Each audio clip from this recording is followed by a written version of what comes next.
Hola, hola, muy buenos libros para todos. Un saludo especial a todos los seguidores que se conectan el día de hoy, sábado, en Cuentos para leer los sábados. Hoy tenemos para ustedes la lectura del libro La muerte y su traje de Santiago Dado. Santiago Dabove, nacido en Morón, provincia de Buenos Aires, en el año 1889, es uno de los escritores más singulares de la literatura de Argentina del siglo XX.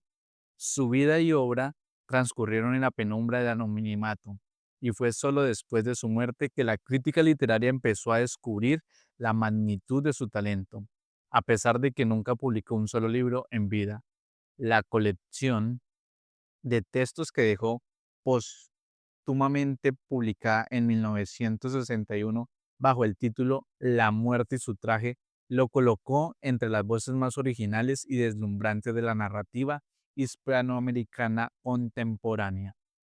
A lo largo de su vida, Dabove mantuvo una postura escéptica y distante respecto al fenómeno literario, siempre reacio a formar parte del animado panorama cultural de Buenos Aires.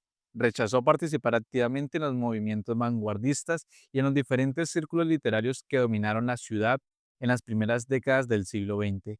Aunque rodeado de escritores y artistas, Dabove eligió una vida de aislamiento, observando desde un rincón alejado el bullicio intelectual que envolvía la ciudad.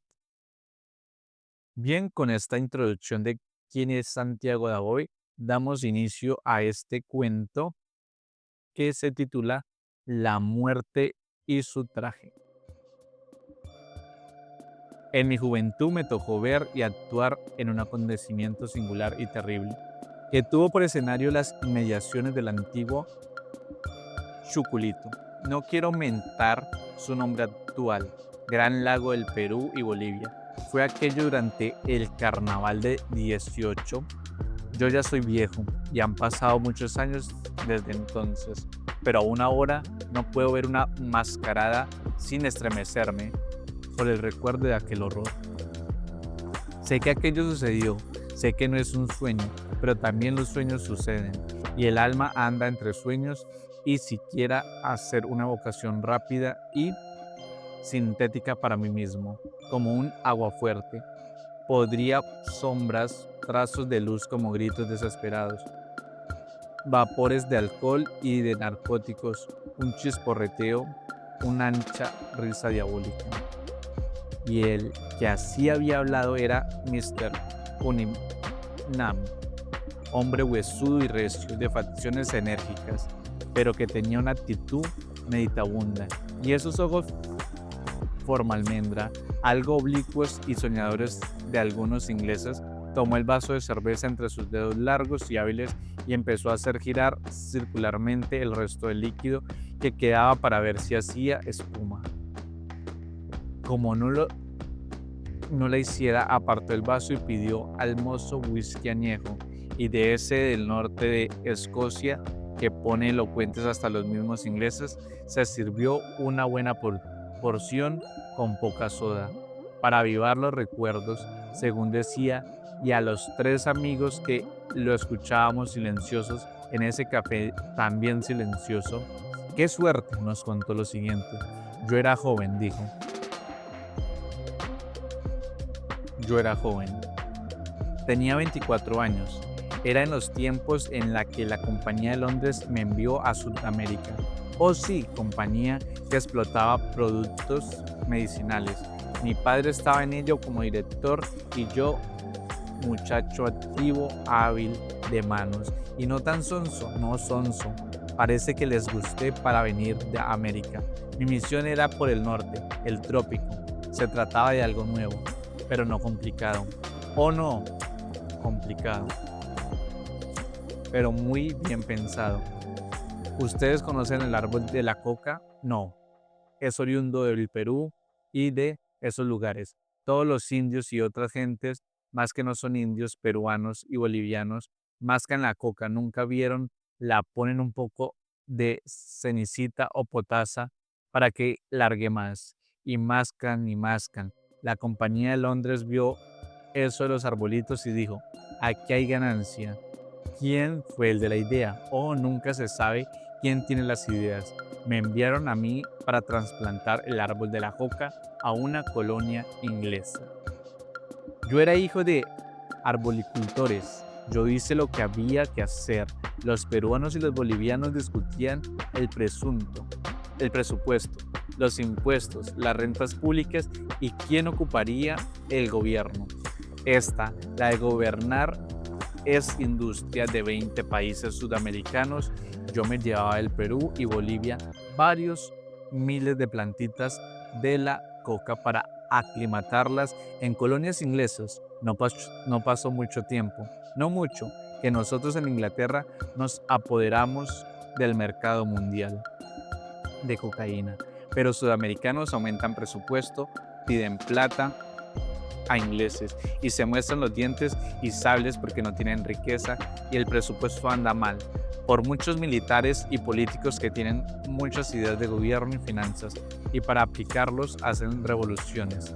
Anduve por Lima, el Callao y después fui a Oruro, en Chile, en Antofagasta, cuando en aquella época, feliz en que el guano y los nitratos estaban por las nubes y sonaban los taponazos de las botellas y el baile y la danza por el aire y la revolcada por los suelos, me fue presentando un muchacho, lindo muchacho, buen mozo y artista como dice ser, todos los privilegiados de esos lugares que tienen algún refinamiento y no tienen nada que hacer, sensibles, mucho, dicen ser, sensibles y sentimentales, pero digo yo, oh, disculpa a mí, qué sentimentalismo y crueldad van muy parejos, porque el sentimentalismo es para las víctimas que hacen, aunque sean mentales. Esto dicho y que creyó estar muy claramente explicado, sorbió de nuevo y prolongado trago de whisky continuó. Son también muy vengativos y, bueno, el muchacho se llamaba Morris. Había heredado una gran fortuna de su padre, un peruano que así había especulado felizmente por el azúcar en Cuba. Además, su familia, por parte materna, hacía tiempo que había hecho una gran fortuna en Potosí, con la industria minera. En una palabra, el muchacho era un multimillonario, joven, sin familia. Un hermano suyo había muerto, asesinado por causas políticas. Multimillonario, joven y sin familia, condición ideal para todas las virtudes y todos los vicios, única y verdadera posibilidad de escoger, único libre arbitrio que otorga raras veces el determinismo terrestre. Nos miramos para ver si Mr. Cookman no se había vuelto loco y bebimos a tono. El muchacho parecía inteligente. Continuó Mr. Cookman. Hablaba inglés. Se conocía que había sido de buena familia. Para no ser inglés no estaba mal. Poseía algo de instrucción y educación. Gracias. Se me ocurrió decir, por lo menos hay algo que no es inglés y que no está mal. Los oblicuos ojos de almendra me miraron en forma tan envolvente que ya me parecía ser colonia y protectorado de esa mirada. Yo estaba desocupado por aquel entonces, yo estaba listo. Podía disponer de unos 15 o 20 días antes de tomar el vapor para Singapur. Se acercaba el carnaval y bueno, vamos a farrear un poco y conocer costumbres. Pensaba en un programa modesto, ver y observar en lo posible la psicología de países que acaso no volvería a ver más en mi vida, porque yo era en aquel entonces un extraño caso, no tan extraño entre ingleses, de hombre práctico, comerciante, que se detiene a soñar y fantasear cuando los negocios nos le dicen, vení. Qué casualidad, pensaba en la diversión sin lujo, en el tren de Oruro a La Paz, cuando se me acercó al pullman inesperadamente mi amigo de Antofagasta, el joven Morris. Tenía una mesa cerca y venía tomando champaña seco y comiendo con varios amigos. Si no tiene nada que hacer usted, se viene conmigo, Mr. Cunningham. ¿Pero a dónde? Usted se viene conmigo. If you please. Yo le prometo un carnaval divertido. ¿A dónde va usted? A mi casa, cerca del lago. Venga, lo llevo. Dudé, no lo conocía bien, yo a este hombre, pero mi anterior idea de entretenerme un poco antes de dejar América encontró una linda escape. Aceptado, Alred. ¿Iba usted al hotel? Sí. Usted se viene ahora mismo conmigo, a mi casa, cerca del lago donde tengo algo más que todas las comodidades. Cerró el ojo izquierdo como para tirar al blanco y al mismo tiempo que apretaba la mano derecha. Esto, entre criollos quiere decir mujeres. No, ustedes son criollos, dijo Mr. Cunningham. Siga, mister, y, y deje a los criollos, respondí yo. Nos bajamos en La Paz, pero como era demasiado tarde por el atraso del tren, nos quedamos a dormir en la ciudad. A la mañana siguiente, y después de un corto almuerzo y una gran caravana de automóviles, emprendió viaje a la residencia de Morris, que estaba cerca del lago. Viaje interminable, como todos los viajes. De esas partes altas de Sudamérica, yo iba bien abrigado y aunque era verano, hacía frío. Y todas las combinaciones de tren, automóviles y vuelta a cambiar, las hice como un sonámbulo. Y cuando llegué me tumbé como durmiente verdadero en un lecho y aposento, en que la distorsión que le daban la semioscuridad nocturna, los cocktails de Oporto y de Dre todavía no permitían apreciar como a la clara luz del espejo y del día la distinción de su lujo sencillo, el adorno de las paredes y la belleza de los muebles y una decoración incaica armoniosa, muy distinta de la falsificación de los cotorros y garconeiros de Buenos Aires. A la mañana siguiente, cuando salí y miré la casa, me llevé una recepción. En vez de la construcción artística exquisita o de aspecto de chalet o castillo que era de esperarse en dueño tan espléndido, me encontré una serie de piezas muy grandes que parecían de madera, aunque con algo de color grisáceo y metálico. Conté hasta 8 piezas rectangulares de unos 12 metros de largo por 6 de ancho y otro tanto de alto, aunque eran bonitas por la feliz disposición y combinaciones de líneas de los aleros y la colocación de las puertas y ventanas, no se podía dejar de reparar en el extraño gusto, para un dueño multimillonario, de edificar una residencia que más parecía un tren o galpones en fila que una verdadera casa para placer o veraneo. La hierba fina y untuosa llegaba hasta la misma pared, como si ese gran tren inerte se hubiera detenido en una estación proyectada o hipotética y dejado invadir por la vegetación. Todavía no había mirado a los alrededores cuando llegó Morris. Ya sé, me dijo, que usted no aprueba, y se sonreía. ¿Ya habrá pensado usted Sudamérica? Al gusto, cualquier cotiz de la vieja Inglaterra, etcétera. Pensaba en lo raro. No piense, mire alrededor. Mire, el sol ya se había levantado unos grados. Me hizo ver un espectáculo sorprendente de una pendiente que subía gradualmente en las partes a unos 100 y en otras como a unos 200 metros. Había una serie de colinas o abolladuras de diferentes tamaños, muy bien dibujadas y dispuestas en progresión y creciente hacia el horizonte. Todas estaban plantadas de árboles y arbustos hermosos. Y he aquí lo más extraordinario. Todo estaba embaldosado con mosaicos en los que habían dibujos que seguían un vasto plan decorativo, un bosque embaldosado.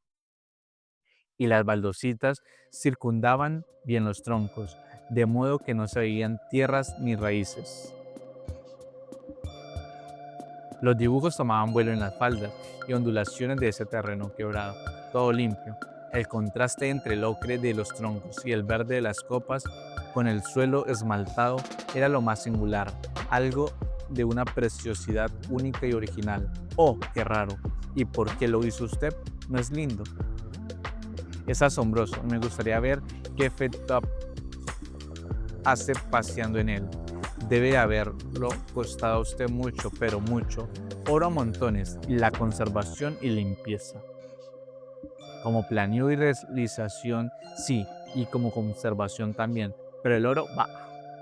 Es cierto que gusta por sí mismo, no concibo ese gusto. Entre un montón de monedas amarillas o billetes, todos iguales y feos, o un montón de acciones que representan fábricas y hornos. Y esto que usted ve, ¿verdad? Además es original. Solo que, en fin, yo soy pobre. No me gustan las cosas demasiado vastas y esforzadas. Insultan a la simplicidad. Pero más insultan a Dios teniendo mucho en cajas fuertes y no consumiendo sino una parte mínima de ello. Pero dijimos esto. Ahora va a ver lo más singular que tiene la casa, y es que podemos pasearnos en ella cambiando así de perspectiva. Me hizo ver unos rieles ocultos en la hierba por los que se deslizaba la casa, en cuya primera pieza había un poderoso motor disimulado.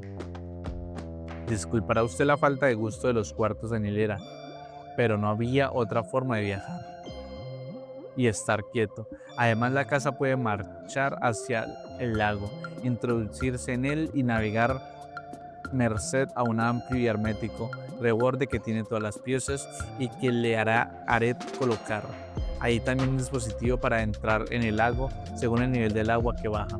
Se entra en él como una estigia. El poder trasladarse con la casa hace que el placer que se goza dentro no tenga la monotonía de un mismo horizonte. La casa puede moverse. ¿Eso tan pesado? ¿Por qué no? Me gustaría verlo. Morris caminó hacia unos galponcitos que había a cierta distancia. Volvió con un mecánico. Es mi piloto, dijo. El hombre me saludó y, dando una carrera, se metió por una pequeña puerta del primer aposento vagón. Al rato se oyó el ruido de un poderoso motor disimulado, ruido que llegaba apagado por dispositivos y acolchamientos especiales, según me dijo. Y la casa, con trabajo al principio, se puso en movimiento. ¿Qué tal? Oh, bien, bien. Felicito a usted, Mr. Morris. Sinceramente pensé que este hombre gastaba, pero sabía hacer las cosas. Al mirar de nuevo la casa, reparé que los grandes cuartos estaban unidos por unas plataformas, que había aparatos de enganche como en un tren. Pero la plataforma que separaba el primer aposento de los restantes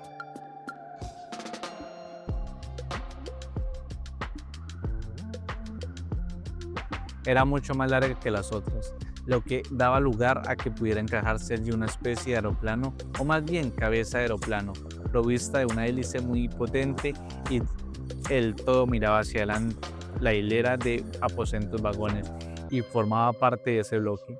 Delante de esa hélice había 3 enormes copas de bronce, y en forma de grandes cálices estaban cinceladas con arte, y lo que hubiera quedado bien frente a una construcción severa de piedra allí desentonaba por la hélice, y la falta de arquitectura también. Entre los otros vagones había más copas, pero de menor tamaño. ¿Y esto qué significa?, pregunté. ¿Son símbolos? ¿Alguna tradición peruana del antiguo Cusco? No, me contestó. Y después de suspirar dijo al rato: también es el lugar de los pebeteros y perfumes, y la hélice es la encargada de hacerlos recorrer las dependencias. A todo esto oímos un ruido y algazara, risas de mujeres y el bordoneo de las voces masculinas. Un montón de muchachos, entre los que había algunas mujeres, se nos acercaron. Fui presentado a algunos porque eran muchos, casi todos tenían apellidos dobles, cosa que es costumbre lujosa en Sudamérica, y yo, al saludarlos, les daba las 2 manos. ¿Por qué?, pregunté. Una por el padre y la otra por la madre que los tiró al mundo. Bueno, como les contaba, dijo Mr. Cunningham, Morris anunció que el baile de trajes no podía realizarse antes del último día de carnaval por algunos inconvenientes de la fabricación de trajes, y otra cosa que había ideado y que estaban terminando unos obreros en aquellos calponcitos, y señaló unas construcciones bajas que estaban a cierta distancia. Nos rogó que nos entretuviéramos mientras tanto con las damas. Había tantas como hombres, mujeres, casi todas francesas, y, como adivinarán ustedes, de alquiler. El aposento bodega, la despensa y la cocina estaban a nuestra disposición. Había allí cuanto pudiéramos desear. Fuimos a visitar esas dependencias y en efecto estaban provistas regiamente de vinos, licores de marca y provisiones. En este ir y venir mis ojos descubrieron unos bellos y tristes, y como no huyeran, me acerqué, me presenté. Ella se llamaba Angelina, era suave y reservada a un poco de tratarla. Descubrí la gracia y buen gusto de un espíritu afectado quizás de un modo muy hondo por la tristeza, o impresiona más que en otros casos la tristeza y reserva de una mujer por cuyo desdén llorarían hombres afortunados. ¿Por qué no deciros que instantáneamente me enamoré, sin que entrara para nada en esas circunstancias el deseo de posesión? Era más bien una reverencia de mi alma a una criatura delicada y selecta, y luego esos ojos que parecían violetas y a veces una llama de alcohol detrás de un vidrio azul. Salimos a recorrer el bosque embaldosado con mosaicos y como ha sido tratada por los hombres y las cosas, pregunté, tomándole una mano con delicadeza, como que se toma la mano de una enferma querida. Pasmal, para mi condición, sonrió.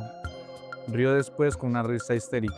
Muchas adoraciones. Oh, acá hay muchos poetitas inflamados, muy eróticos, indios muy vestidos y sensibles. Llorones tropicales. Se creen buenos por eso. No pude menos que reírme ante un juicio tan justo. Caminamos de pronto, echó a correr y en un espacio libre de árboles me senté y me acondicioné la pipa y para aspirar el aroma del Virginia. Y un rato después oí un grito. Acudí a Angelina, me mostraba horrorizada un tigre en acecho, pero ya su expresión era de duda. Me acerqué en un repecho del mosaico que figuraba la fiera y con propósito decorativo de un modo admirable, con pequeñas baldositas y esmaltes por los ojos del tigre salía una llama sangrienta, un triunfo de artista.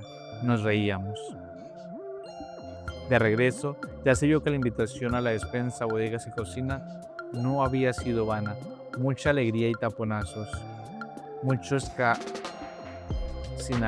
mucho apurar los vasos, porque esos indios elegantes saben beber y luego son tan apasionados. Varios días pasaron en una orgía extraordinaria, durante los cuales se dormían poco y se hacía toda clase de desgastes nerviosos, erotismos, juegos, locuras, y nadie se daba por vencido, aunque muchos ya estaban demacrados y vacilantes. Parecía aquello una puja por sobresalir en goces y delirio, y los únicos que nos manteníamos algo apartados sin participar a cuerpo entero en la alegría tumultuosa éramos Morris y yo y la bella Angelina. Pero llegaba ya el último día del carnaval. Todos fuimos alejados en una excursión larga para dar tiempo y permitir la preparación con decoraciones y trajes sin que nuestra presencia y tumulto molestaran a los obreros. Fue una excursión compensadora de la locura de placeres de días anteriores. Los aficionados a lo natural hallaron un placer que no esperaban después de un ritmo tan apresurado y saciaron un apetito con simples meriendas campesinas que les sentaron muy bien y repararon el estrago que empezaba a sentirse por la emulación en el abuso y la jactancia que suelen ir muy juntas. Volvimos todos a las primeras horas de la noche de ese día. Lo primero que nos llamó la atención al arribar fueron los aposentos, vagones iluminados con la luz roja intensa. Morris nos dijo que la entrada en ellos la efectuaríamos a las 12 de la noche, hora en que empezaba el baile, pero que si la comida nos demoraba, lo haríamos más tarde. Eso sí, a las 12 de la noche estaban listos todos los preparativos. Después de esa hora en adelante podíamos acudir a los contertulios a voluntad. Morris iba y venía, se atareaba, pero a pesar de todo no dejaba de beber. Cenamos entre tanto píparamente en los galponcitos donde se habían trabajado y cosido los trajes y decoraciones que estaban libres y bien arreglados como una para una cena dedicada. Esa fue larga y ruidosa, muy bien regada por los graves y los sauternes, los chantis y los lafittes. La sobremesa fue larga y durante ella se mezclaron por igual las bocas el sabor de los besos y la brasa delicada de los licores fuertes. Unos 35 o 40 jóvenes, entre los que habían algunas mujeres y algunos hombres maduros, fueron uno de los aposentos y vagones a vestirse para la masacrada. Quedamos en la mesa varios, Angelina, Morris y yo, y algunos otros, todos los cuales éramos más bien espectadores, aunque yo a decir verdad, hacía rato que era un espectador bastante diferente, que no fueran a los ojos de Angelina. Vi que Morris le demostraba también interés y le dedicaba lo más rendido de su admiración, pero en sus ojos se leía que otra cosa lo preocupaba y por encima de todo, en aquel momento, el baile y disponer las cosas para su realización. Conversando nos advertimos que había desaparecido. Nos demoramos mucho, de modo que cuando llegamos a la fiesta, hacía rato que había comenzado. Al entrar en los aposentos no pude reprimir del todo mi gusto. La visión que ofrecían las piezas en hilera era una vasta capilla ardiente. Gran profusión de paños y colgaduras de colores negros y oscuros con franjas plateadas y lágrimas de plata. Crespones fúnebres, candelabros y vitraus, color escarlata, pero nada de pacotilla, nada de esas galas extraordinarias y vulgares que deben durar un día o dos y después tirarse. Paños con esos tonos sombríos y profundos de seda y del damasco, colgaduras y parámetros de ébano lustrado, lacas en las que parece verse, más allá de su superficie, un espacio misterioso, abundancia en espejos circundados de crepones y terciopelos, un lujo de lo lúgubre. La música marcaba el ritmo de los melopeas y se oía el sonido de las quemas. Esa gente ebria y harta encontraba un placer en ese remedo anacrónico del romanticismo y de la moda poético sepulcral de 1830 en adelante y varios lustros después. Tolderías que remedan imaginaciones europeas.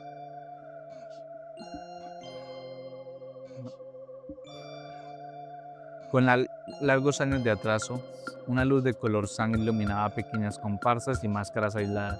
Casi todos se bamboleaban y gesticulaban. Junto a mí pasaban el disfrazado de calendario, ya uno grande en la espalda, y proponía a todos: sácame una hoja. Y cuando le sacaban decía: sacas la última tuya, vete y baja con ella. El disfrazado de espejo que se empañaba lo seguía. El cuerpo del hombre semejaba el mango y de su espalda, como en una asta de bandera, salía un espejo que a ratos se empañaba. En el marco tenía dos inscripciones: por el cielo pasan nubes y agonías, quietos estanques de agua que reflejan el cielo son los muertos. Estaba bien la máscara, que casi no es máscara, la desempañaban algunos señoritas con certificado de función prendidos en el talle, buenas muchachas que todavía no vivieron vida mundana y amorosa, que se esforzaban por lucir sus violetes de entrada en sociedad para dar paso de danza y mezclar advites, nous, quel, close, madens, sar. Tenía actitudes graciosas, algo trabadas, pero una risa amarga.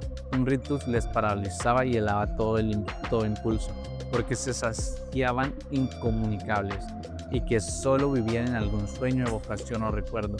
Entre ellas andaba un poeta cuyas guedejas de sauce caían en llanto negro sobre su cara enflaquecida. En la espalda llevaba algo como una caja plana de cartón que imitaba una losa sepulcral. Con esa inscripción: bajo su sepulcro está mi alma. Yo, su prometido. Iba musitando. Era débil la pobrecita, era bonita y delicada. Un día se hizo hacer una ondulación permanente y el otro día se miró y sabía que no podía durar y quiso arreglar su rostro y cabeza como se arregla un cuadro. ¿Verdad que es conmovedor en las muchachas eso de creerse obra artística aunque no lo son? Y ahora, como orquídeas en la oscuridad, los rizos de su ondulación permanentemente velando una expresión inmóvil. Hacía rato que la casa se había puesto en movimiento, lo que me acentuaba la confusión y el bamboleo. Las horas pasaban y entre los aromáticos cigarrillos que se distribuían se había deslizado el perverso hashish, que aumentan los gozos de los sentidos, pero también los terrores. Vi a Morris taciturno y los ojos le brillaban como si tuviese la fiebre.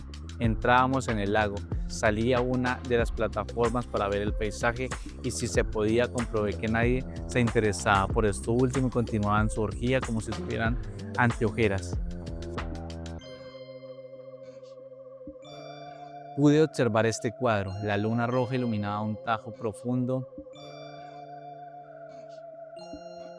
una especie del cañón algo sinuoso que cada vez se ahondaba más, hasta tomar las aguas del lago. En ese punto el cañón era muy profundo y por consiguiente las paredes altas en proporción. Sus bordes altos no eran parejos, sino dentados y tenían también unas crestas muy grandes, lo que daba a todo el conjunto un aspecto salvaje, imponente y al mismo tiempo melancólico. Me acordé del dicho de Morris: entramos al lago como una estigia. Pensé, en verdad parece que dejamos el mundo de los vivos, dentro de poco seremos sombra del lago, pero los locos van a las tinieblas con su cabeza loca que parece una llama de alcohol. El movimiento, la trepidación de la casa se hicieron blandos, flotábamos. Morris parecía ahora ver nervioso y excitado. La casa aumentaba gradualmente la velocidad. Nuevas máscaras aparecieron, los hombres de Prague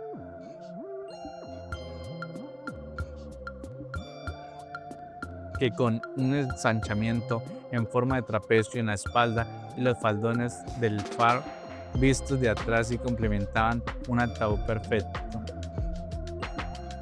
Los enterradores con carretillas llenas de cocos a los que habían puesto ojos humanos imitados y que gritaban a comprar cráneos con muchas tallas de espacio y con mucho tiempo, a priori y con garantía, con muchas construcciones, seña, 10%, comisión 2%. Yo estaba cerca de Morris, que hablaba en ese momento con una mujer. Sonó un toque de campana musical y se apagaron las luces. Fue un minuto de pavor. Oyéronse aullidos. Las luces volviéronse a encender, pero mucho más débiles. Unos hombres pasaban echando un líquido en las copas de bronce. Luego que llenaron todas, una especie de diablo ágil que corría y gesticulaba pasó blandiendo una antorcha encendida, con la que tocaba cada una de las copas. De todas ellas brotaban llamaradas, lenguas azuladas que se retorcían y los reflejos producían un efecto fantasmagórico, transformando a todos en verdaderos espectros. Las sombras que se multiplicaban en los espejos y lo desmesurado que ponen la droga empezaron a asustar a aquellos héroes de la simulación de la muerte. Oí un diálogo rápido entre dos máscaras. Ya no me está gustando esto. Morris apareció, un demente, y estos son dos juegos peligrosos. El perro de Morris siempre le he desconfiado. Esto ya pasa de grotesco. ¿Qué busca ese loco? Si lo interpeláramos, alcancé a Morris que iba hacia el primer departamento. ¿Qué pasa, Morris? ¿Hay algo raro en todo eso? Me miró y lo vi transfigurado. Ya di las órdenes, me dijo. Todo está listo.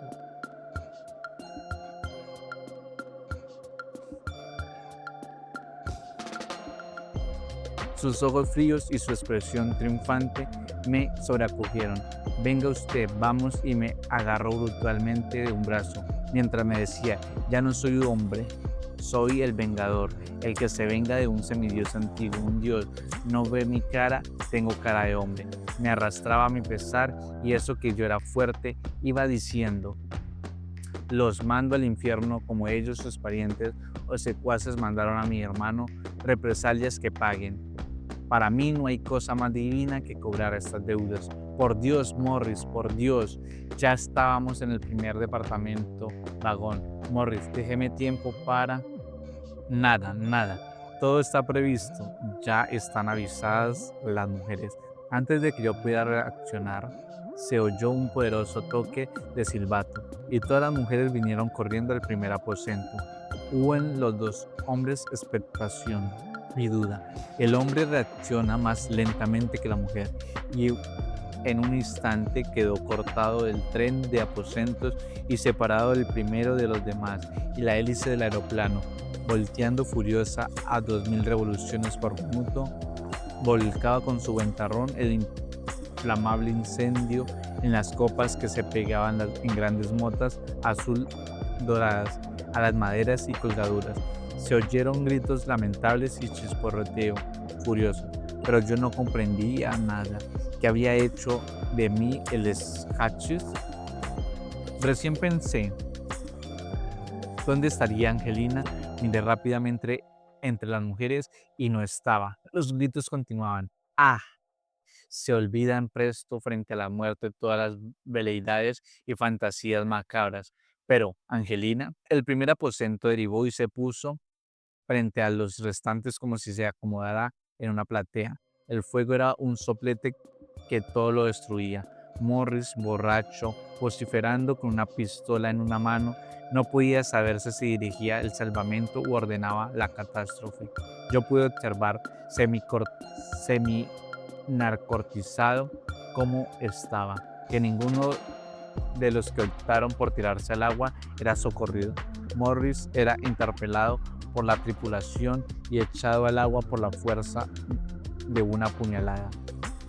Pero, ¿esto es verdad o sueño? Me autointerrogaba, porque uno de los efectos del Hatches en mí es dividir mi personalidad, mi yo en dos, como si cada hemisferio cerebral fuera autónomo y pensara por su cuenta. Y es en ese sueño realidad la vi, Angelina en el peligro. ¿Y ella qué hacía? Estaba allí estática y lejana, con ojos que parecían más tristes que nunca, más indiferentes, más vidriosos, como si una presencia enorme le quitara el sentido de la realidad. Angelina, huye, ven pronto. Pero ella seguía mirando el abismo con un interés terco que era un suicidio. Corrí, creía correr porque a duras penas me movía. Alguien me detuvo y Angelina seguía allí quieta, pero se veía que era una mujer de porcelana, que lamía y resquebrajaban la llama. Cayó con un ruido de estatua. Oh, yo estaba loco. Pero ella renunciaba a la vida por no querer sacudir un puro ensueño de felicidad o porque tenía dentro suficiente desengaño como para hacer la suprema renuncia con sonrisa indiferente. Mr. Cunningham nos dijo después, yo no sé si la habrá recibido Dios, pero si es así, que le destinó un lugar, que se acuerde de este pobre inglés que se enamoró con patas y todo, y me reciba también a mí donde quiera que sea, en cualquier infierno, pero cerca de ella, porque si alcanzara un gran amor hubiera sido su purificación. Pero basta de historias, son las 4 de la mañana. Nos levantamos y salimos rápidamente en el coche. Esperábamos a Mr. Cunningham, que venía tratando de encender la pipa. Bien, y hasta aquí La muerte y su traje de Santiago Dabove en Cuentos para leer los sábados. Recuerden acompañarnos el próximo sábado para leer con nosotros Ensangrentado de Phyllis Pop. Compartan este contenido con todos aquellos para que disfrutemos de los buenos cuentos y de los muy buenos libros.